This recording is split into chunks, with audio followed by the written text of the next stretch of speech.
ദൈവനാമത്തിന് മഹത്വം ഉണ്ടായിരിക്കട്ടെ. പരിശുദ്ധ അമ്മ ജീവനോടെ പ്രത്യക്ഷപ്പെട്ട ഈ അൾത്താരയിൽ എനിക്കും എൻ്റെ കുടുംബത്തിനും അമ്മയുടെ പ്രത്യക്ഷീകരണത്തിൻ്റെ സാക്ഷിയായി നിൽക്കാൻ അനുഗ്രഹം തന്ന ഈശോയ്ക്കും അമ്മ മാതാവിനും കോടാനുകോടി നന്ദി പറയുന്നു. എൻ്റെ പേര് നിഷ. ഇത് എൻ്റെ ഹസ്ബൻഡ് രാജേഷ്.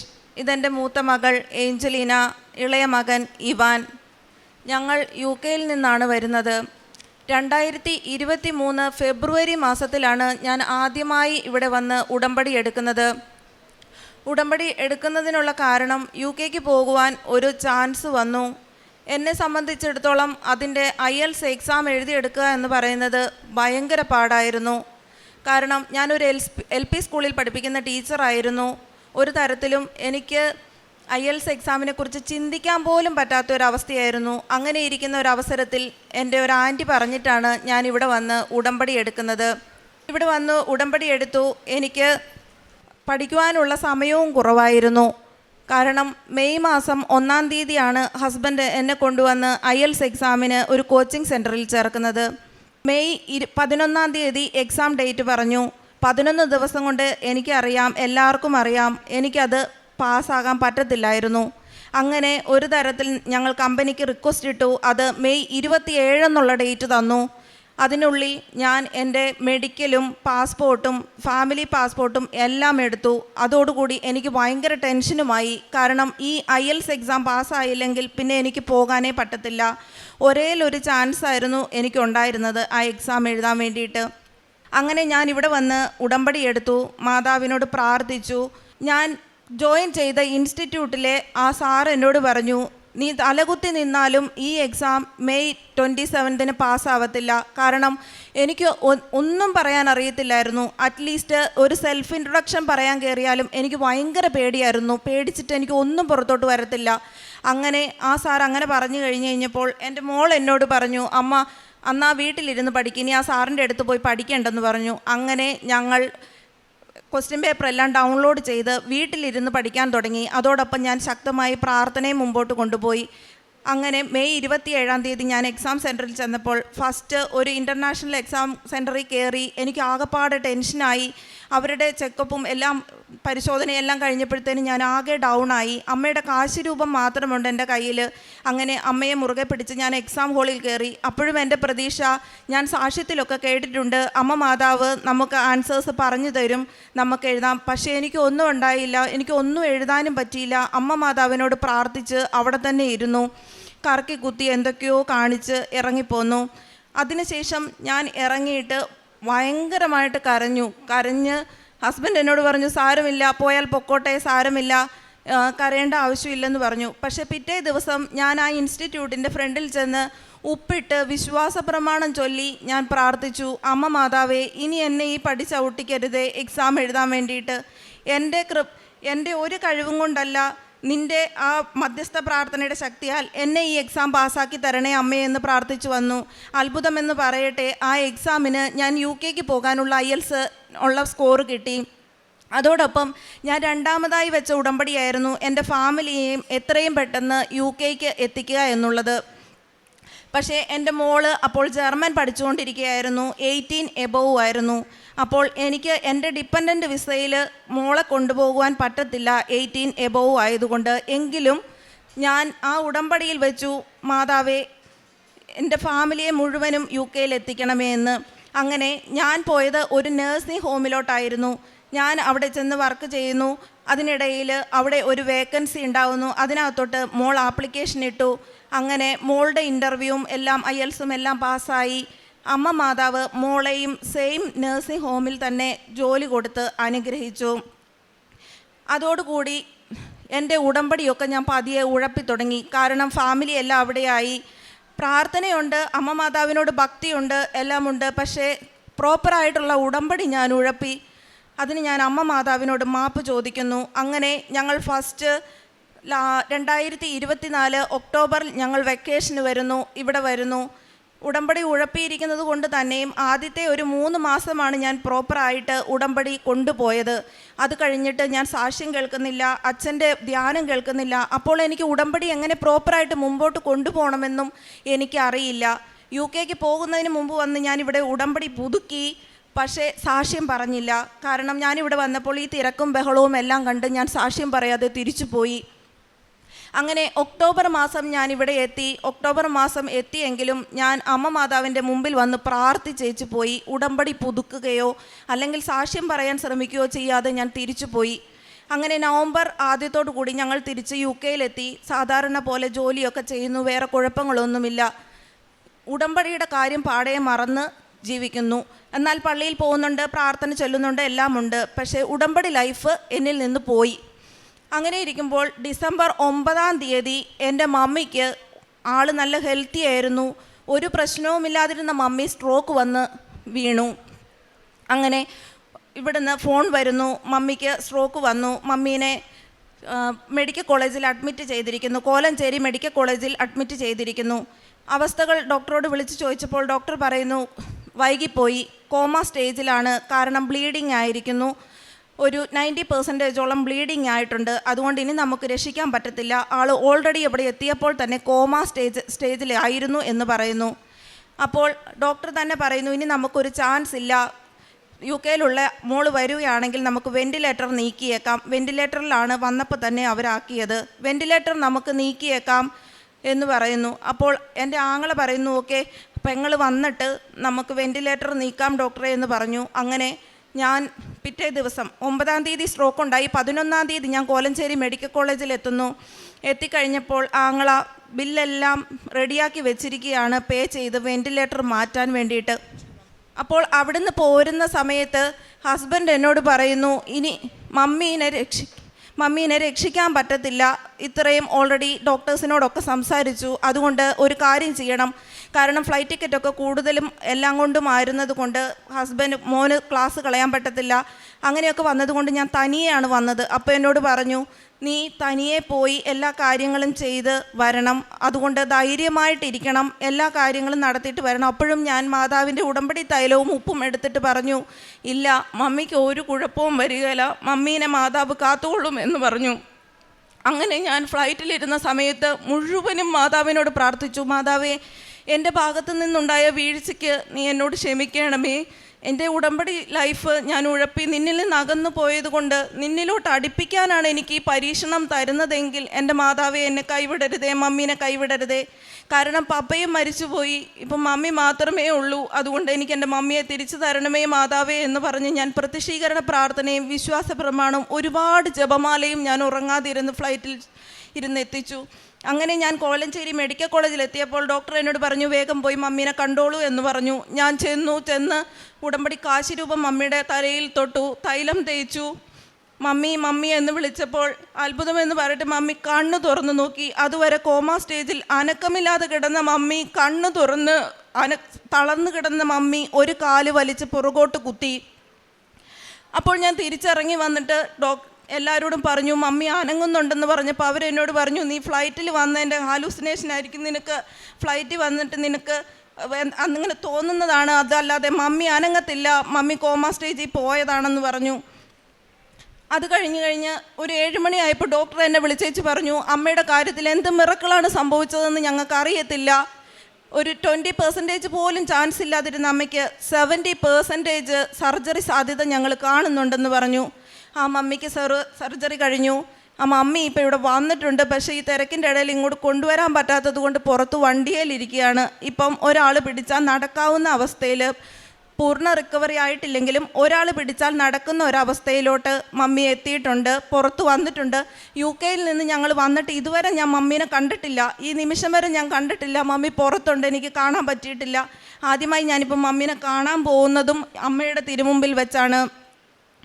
പിന്നെ അടുത്തതായി എൻ്റെ സാക്ഷ്യം, ഒക്ടോബറിൽ നാട്ടിൽ വന്നപ്പോൾ അമ്മ കുറേ അനുഭവം ഞങ്ങൾക്ക് തന്നിരുന്നു.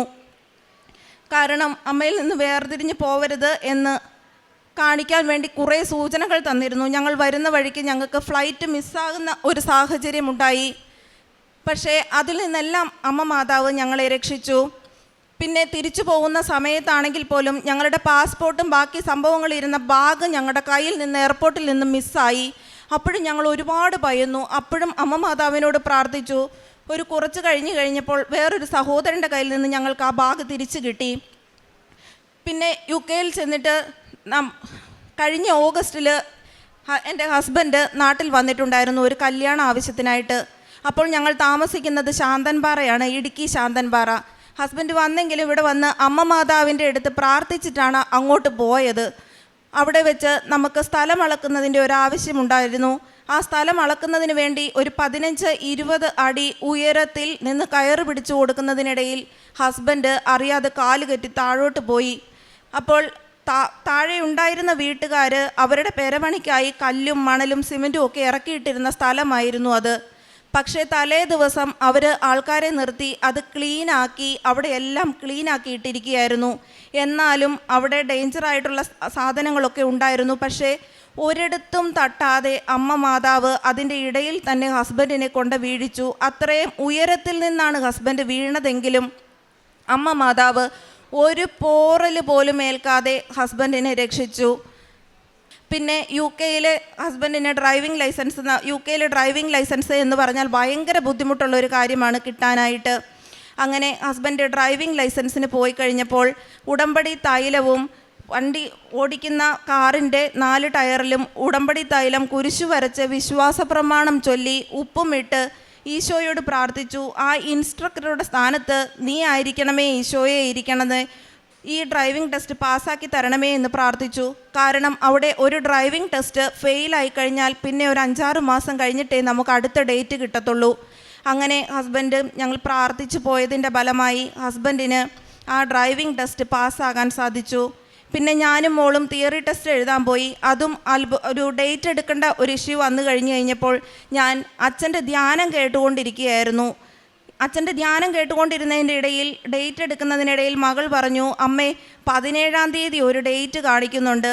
അപ്പോൾ തന്നെ അച്ഛൻ ആ ധ്യാനത്തിൻ്റെ ഇടയിൽ 17 എന്നൊരു നമ്പർ പറഞ്ഞു. ഞാൻ പറഞ്ഞു നമ്മൾ പാസ്സായി, എടുത്തോ മോനെ, എടുത്തോളാൻ പറഞ്ഞു. അങ്ങനെ മോൾക്ക് 2:30 മണിക്കും എനിക്ക് 5:30 മണിക്കും ഡേറ്റ് കിട്ടി 17-ാം തീയതി. അതൊരു ചൊവ്വാഴ്ചയുമായിരുന്നു.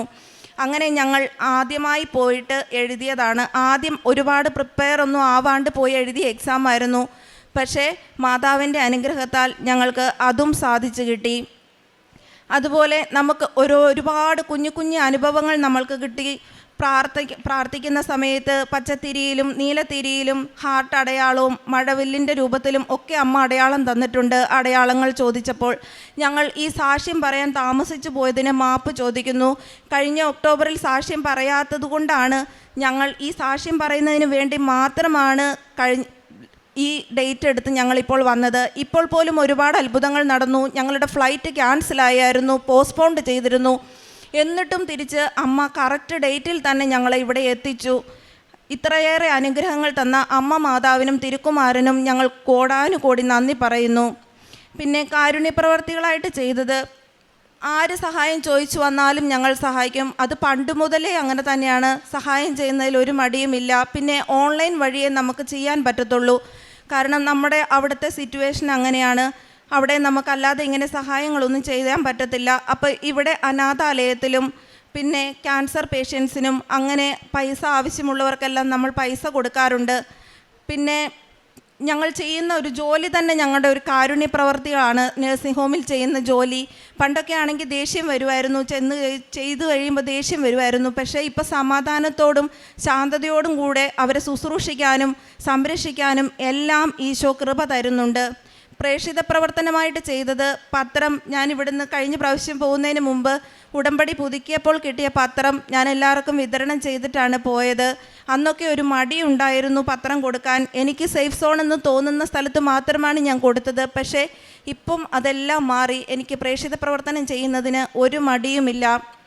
ആത്മീയ വളർച്ച എന്ന് പറയാനായിട്ട് പണ്ടും പ്രാർത്ഥിക്കുമായിരുന്നു, പള്ളി പോകുമായിരുന്നെങ്കിലും ഞായറാഴ്ച കുർബാനകൾ അങ്ങനെ. ഇപ്പോഴും ഞങ്ങൾക്ക് ഞായറാഴ്ച കുർബാന മാത്രമേ അവിടെ കിട്ടുന്നുള്ളൂ. എന്നാലും ആ കുർബാന എന്താണെന്നും അതിൽ എങ്ങനെയാണ് പങ്കെടുക്കേണ്ടതെന്നും ഈ ഉടമ്പടിയിലൂടെയാണ് മനസ്സിലായത്.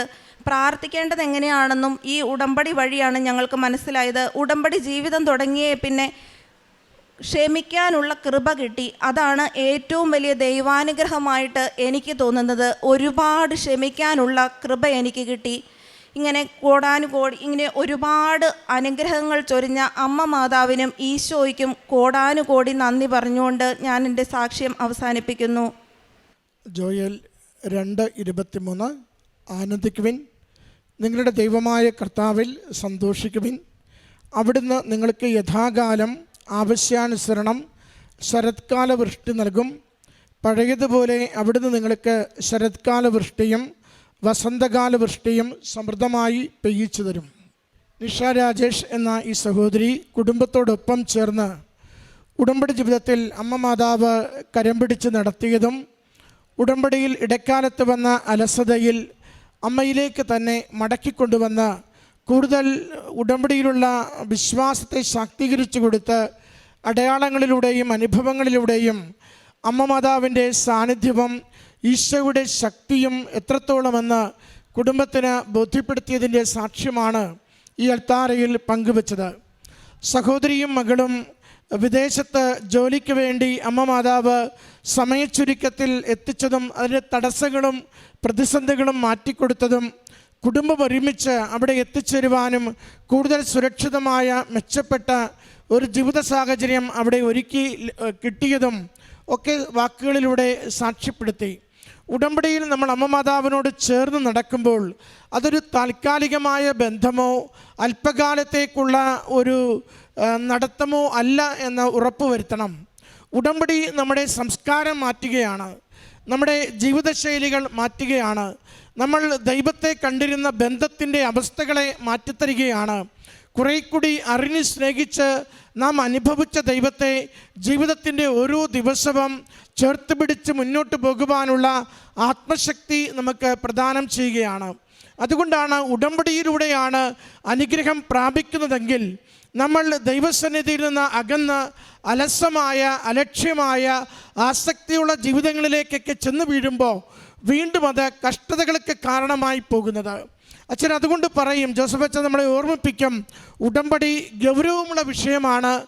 എന്തെങ്കിലും ഒരു താൽക്കാലിക കാര്യം നേടുവാൻ വേണ്ടി ഓടിച്ചാടി വന്ന് എടുക്കേണ്ട കാര്യമേ അല്ല അങ്ങനെ ഉടമ്പടി എടുക്കരുതെന്ന്. കാരണം ദൈവം നമ്മൾ കൊടുക്കുന്ന ജീവിതത്തിൻ്റെ സമർപ്പണം കണ്ടുകൊണ്ട് നമ്മളെ അനുഗ്രഹിക്കുവാൻ തീരുമാനിച്ച് യാതൊരു സാധ്യതയുമില്ലാത്തപ്പോൾ, യാതൊരു ജീവിതത്തിൻ്റെ സാഹചര്യങ്ങളുമില്ലാത്തപ്പോൾ നമ്മളെ അനുഗ്രഹിച്ച് കൈപിടിച്ചുയർത്തി മുന്നോട്ട് നയിക്കുമ്പോൾ ആ ദൈവത്തോട് കൂടുതൽ എളിമയുള്ള, കൂടുതൽ വിശ്വസ്തതയുള്ള, കൂടുതൽ ദൈവസ്നേഹമുള്ളൊരു ജീവിതം നയിക്കുവാൻ നമുക്ക് സാധിക്കണം. സഹോദരി സൂചിപ്പിച്ചു, 1-2 തകർച്ചകൾ ഇടയ്ക്ക് വന്നു പോയത് അത് അമ്മയ്ക്ക് വന്നൊരു രോഗം. പക്ഷേ അമ്മ മാതാവിനോട് പ്രാർത്ഥിക്കുമ്പോൾ അത് ഡോക്ടർമാർ പോലും കൈവിട്ട അമ്മയുടെ ഗൗരവമുള്ള രോഗം അത് ഇന്ന് ജീവനോടുകൂടി കാര്യങ്ങളൊക്കെ ചെയ്യുവാൻ പറ്റുന്ന വിധത്തിൽ അമ്മയ്ക്ക് വീണ്ടും ആരോഗ്യം നൽകിയതിനെ സാക്ഷ്യപ്പെടുത്തി. ജീവിത പങ്കാളിക്ക് അവിചാരിതമായുണ്ടായ ഒരു അപകടം അത് പൊന്നുപോലെ ഒരു മെത്തയിലെന്നതുപോലെ വീഴുകയും തൊട്ടടുത്ത ദിവസം തന്നെ വിദേശത്തേക്ക് ഫ്ലൈറ്റ് കയറുവാൻ പറ്റും വിധത്തിൽ ഒരു ക്ലേശവുമില്ലാതെ 15 അടി മുകളിൽ നിന്ന് വീണിട്ടും യാതൊരു അപകടവുമില്ലാതെ അമ്മ മാതാവ് കാത്തുകൊണ്ടതിനെ ഇവിടെ വാക്കുകളിലൂടെ സാക്ഷ്യപ്പെടുത്തി. പ്രിയമുള്ളവരെ, ഉടമ്പടി ഭാരങ്ങൾ ലഘൂകരിക്കും. ഉടമ്പടി അസാധ്യമെന്ന് കരുതുന്ന അനുഗ്രഹങ്ങൾ ജീവിതത്തോട് ചേർത്ത് വയ്ക്കും. ഉടമ്പടി ആത്മീയ അഭിഷേകങ്ങൾ കൊണ്ട് നമ്മുടെ ജീവിതത്തെ നിറച്ചു നൽകും. നമ്മൾ അമ്മയോട് ചേർന്ന് നടന്നാൽ ജീവിതത്തിൻ്റെ ഏതൊരവസ്ഥയിലും ഏതൊരിടത്തിലും നമ്മുടെ ജീവിതത്തെ സുരക്ഷിതമാക്കുവാൻ അമ്മ കൂടെ നിൽക്കുന്നത് അനുഭവത്തിലൂടെ നമുക്ക് കാണുവാനാവും.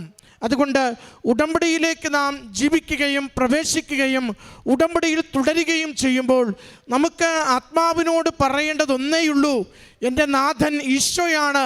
എൻ്റെ അമ്മ മാതാവിൻ്റെ കരം പിടിച്ച് ഈശോയുടെ നാമത്തെ മഹത്വപ്പെടുത്തി എൻ്റെ ജീവിതത്തെ വിശുദ്ധീകരിച്ച് തിന്മയായിട്ടുള്ളവയിൽ നിന്ന് പൂർണ്ണമായി മാറി ദൈവനാമത്തെ മഹത്വപ്പെടുത്തിയും മറ്റുള്ളവർക്ക് ചെയ്തു കൊടുക്കാനാവുന്നവ സന്തോഷത്തോടെ ചെയ്തു കൊടുത്തും ഞാൻ എൻ്റെ ജീവിതത്തെ കൂടുതൽ നന്മയിൽ, കൂടുതൽ എളിമയിൽ, കൂടുതൽ ദൈവസ്നേഹത്തിൽ വളർത്തിക്കൊണ്ടിരിക്കുമെന്ന്. ഉടമ്പടി അതുകൊണ്ട് ഭാരപ്പെട്ടൊരു ജീവിതമല്ല, ദൈവം കൂടെ നിന്ന് പ്രവർത്തിക്കുന്ന ഒരു ജീവിതമാണ്. അതുകൊണ്ട് ഈ കുടുംബം കടന്നുപോയ ഉടമ്പടിയുടെ ഉയർച്ച താഴ്ചകളെക്കുറിച്ച് ദൈവ സാന്നിധ്യാനുഭവങ്ങളും അല്പം അകന്നപ്പോൾ വന്ന ക്ലേശങ്ങളും എങ്കിൽ അനുതപിച്ചാൽ ആ നിമിഷം തന്നെ കൂടെ നിന്ന് സഹായിക്കുന്ന അമ്മയുടെയും ഈശോയുടെയും ശക്തമായ സാന്നിധ്യത്തെയും ഈ അൾത്താരയിൽ പങ്കുവച്ചു. നമ്മുടെ ജീവിതങ്ങളെ ഉടമ്പടിയോട് ചേർത്ത് വയ്ക്കാം. അത് അനുഗ്രഹത്തിന്, സുരക്ഷിതത്വത്തിന്, സമൃദ്ധിക്ക്, ശ്രേയസ്സിന് കാരണമാക്കി തരും. ദൈവത്തെ മാനിച്ചാൽ ദൈവം ജീവിതത്തിൻ്റെ ഏതൊരവസ്ഥയിലും നമ്മളെ മാനിക്കും, നമ്മുടെ ജീവിത വിഷയത്തിന്മേൽ തീരുമാനങ്ങൾ നൽകും. ഈ കുടുംബത്തിൽ ലഭിച്ച അനുഗ്രഹങ്ങൾക്ക് നന്ദി പറഞ്ഞുകൊണ്ട് കരങ്ങളടിച്ച് ഈ സാക്ഷ്യം നമുക്ക് സമർപ്പിക്കാം. അത്യപൂർവ ദൈവാനുഭവങ്ങൾ ഇനി നിങ്ങൾക്കും സ്വന്തം. ഈ യൂട്യൂബ് ചാനൽ ഇതുവരെ സബ്സ്ക്രൈബ് ചെയ്തിട്ടില്ലെങ്കിൽ ഇപ്പോൾ തന്നെ സബ്സ്ക്രൈബ് ചെയ്യുക. ഈ വീഡിയോ ഇപ്പോൾ തന്നെ നിങ്ങളുടെ സുഹൃത്തുക്കൾക്ക് ഷെയർ ചെയ്തുകൊണ്ട് കർത്താവിൻ്റെ പ്രേക്ഷിതരാകുക.